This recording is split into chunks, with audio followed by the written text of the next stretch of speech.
I'm sorry, I always start my videos showing my butt, but when I'm dealing with the subject of the Mormon Church, that's probably the best way to start my video. Let me give you a little background of me.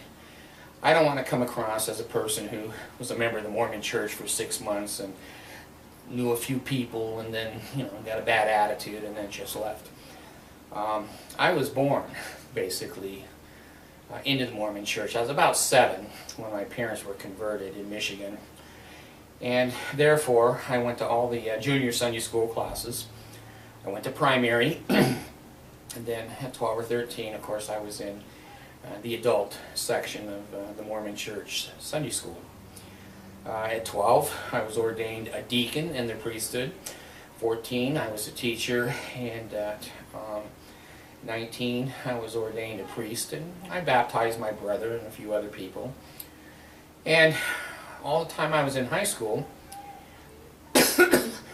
excuse me, I went to seminary.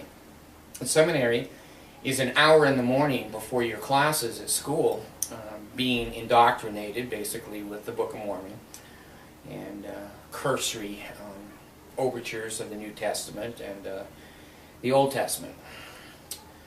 I went off to Brigham Young University, which is a school owned by the Mormon Church. They require you to take a certain amount of religion classes. And guess what? Most of those religion classes are Mormon classes. Book of Mormon, Doctrine and Covenants, Pearl of Great Price, the scriptures of the Mormon Church.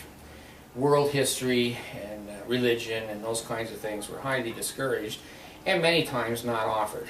So, I had to deal basically with graduating, and I had to have so many credits in religion or I couldn't graduate. I have a degree from BYU. It's hanging on my wall. I turn it to the inside of the wall because I'm not that proud of the degree now that I've discovered through the internet and research and study that the entire thing is a fraud. It's the biggest lie in the world, and sometimes in mass media that I took at BYU, it said the bigger the lie is, more people are going to believe it. If it's a stupid little lie, they're not going to believe it. But if it's a stupid, great, big, huge lie, a lot of people are going to go, hey, I think that's the truth. So I did all the indoctrination as a youth and then as a BYU student. And then I got married in the Manti Temple. You can't get married in a Mormon temple unless you're paying your tithing, you're morally clean. Of course, half the people lie about that, but I was a virgin when I got married. I was 19 years old, and my wife was a Mormon. She was a virgin. Very unusual. Most aren't. I thought they were, but most aren't. And we went to the Manti Temple, and in the temple we dressed in funny clothes.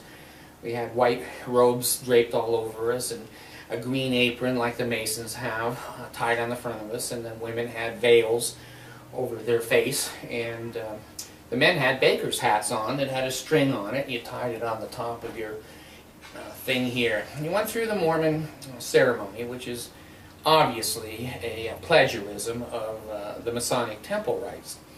And as you went through this particular ceremony, they had a movie. They didn't used to have a movie. This used to all be done live by old men who were not Academy Award winners, if you know what I mean. And you'd go through and you would make certain promises. Now, it's fascinating. This is so typical Mormon.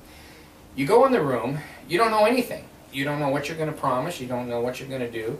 You have no clue.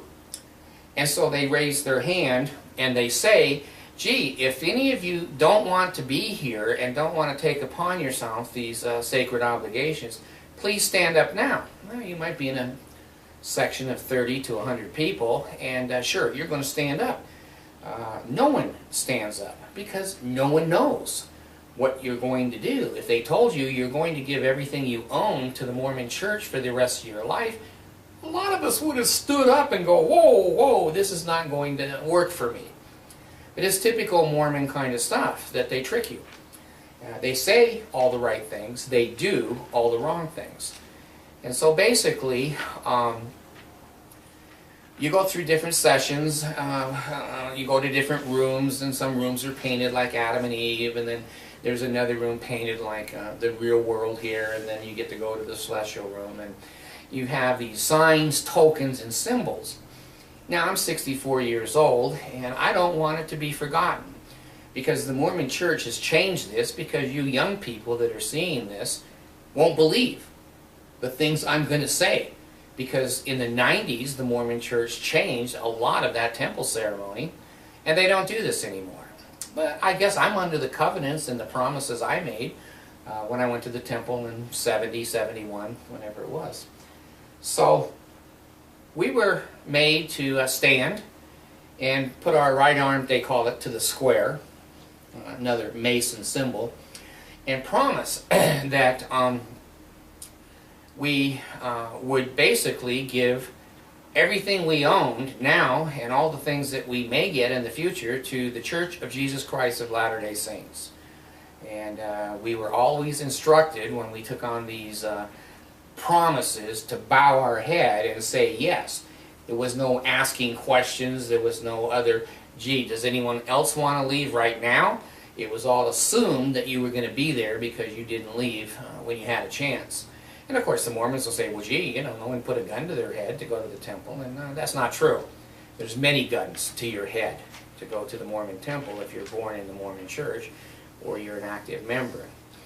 And then you get to the veil of the Mormon ceremony, and you have an old man, 65, 70-year-old man, that does the women and the men.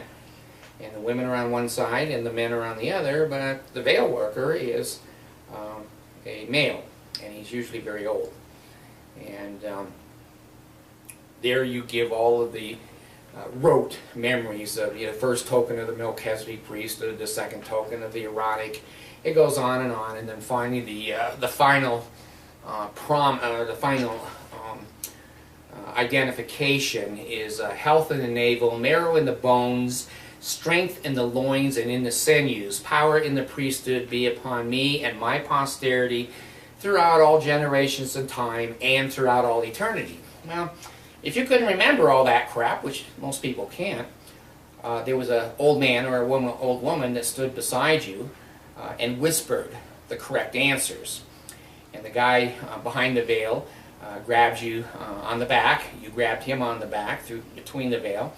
And then you put knee to knee, mouth to ear, and it used to be called the 5 points of fellowship. Well, get on the computer, take a look at the Mason ceremony, and see how Joseph Smith made that up. Well, the other promises that I made before the 1990s is that if we ever reveal, and I'll reveal right now, the first token is touching the top of the thumb, the second one is inside the two fingers, then you have the patriarchal grip with the hand with the sure sign of the nail. I don't see lightning coming down, I don't see me dying, but what I promised to the Mormon Church is that if I ever divulged those, which I just did on camera, that they could slit my throat and kill me. That they could also cut my stomach open and have all of my guts fall out on the ground. This is a religious organization. This is the Mormon Church. And most people don't realize how wicked, how satanic, and how unbelievable their ceremonies are. And the last thing I was going to put on here, because I can't keep the videos long, we had the big old Pele Ale. We chanted inside the Mormon temples, like you know, ancient rituals of Egypt or Greece or whatever, and we go Pele Ale 3 times. And then that was interpreted to us as the Adamic language, which Adam spoke, right. And what it was saying is, oh God, hear the words of my mouth, oh God, hear the words of my mouth. Well, that got to be a little silly, so they took that out. Got to be a little threatening to cut your throat and your guts, and they took that out. And so many things like the 5 points of fellowship, they took that out because the women were getting their boobs grabbed and they were getting more of the 6 points of fellowship than the 5. So most people don't realize how evil this cult is. They smile, they dress very nicely, they speak very nicely. Their music and their choir and their presentations are fabulous. Look on the computer. Look on recovery from Mormonism.com and look at the thousands and thousands of people in that cult that have quit, that have resigned, that have said, this is not for me. Now that I've been on the internet and see that Joseph Smith is married to two 14-year-old girls and he had 30 polygamous wives and no one ever saw the gold plates. They were always under a blanket and they went up into heaven and we don't have them. And that's a test of our faith. Well, let me say very clearly in this Mormon presentation, I don't have that kind of faith. I don't believe God is appearing to men on the earth, and especially a 14-year-old boy who's a treasure hunter, and then gives him gold plates. You know, what's wrong with this picture? And then the angel comes down with a flaming sword and says, you need to marry 14-year-olds or I'll destroy you. Gee, why can't I get that lucky? I've never seen any angels like that in my life. And they say, you know, he got martyred at Carthage jail. He wasn't a martyr. He destroyed the Nauvoo Expositor, which was a newspaper in Nauvoo, because they were about to publish his shenanigans with 14-year-olds and other men's married wives. And Joseph knew he was going to be exposed, and he was the mayor, and he and the city council went down in the middle of the night, burned it down, burned everything inside, broke all the presses. And this is the prophet that everyone bows to. When you go to a Mormon meeting, you will seldom hear the word Jesus Christ. Very seldom. But Joseph Smith, man, you just hear that word all the time. We're the only true church, Joseph Smith in Revelation. I've been there. I've done it. I was in there 50 years, and I read all of the Journal of Discourses. I've read all of the church history by B.H. Roberts. I've read McConkie. I've read Skousen. And I have had all of the education that the Mormon Church can give any individual. I'm telling you up front, it's a fraud. It's a cult, and it will steal your money and build a $4 million mall in Salt Lake City and let the poor and the starving continue to be poor and starving. This is not a church. This is a corporation which hurts people. Thank you very much.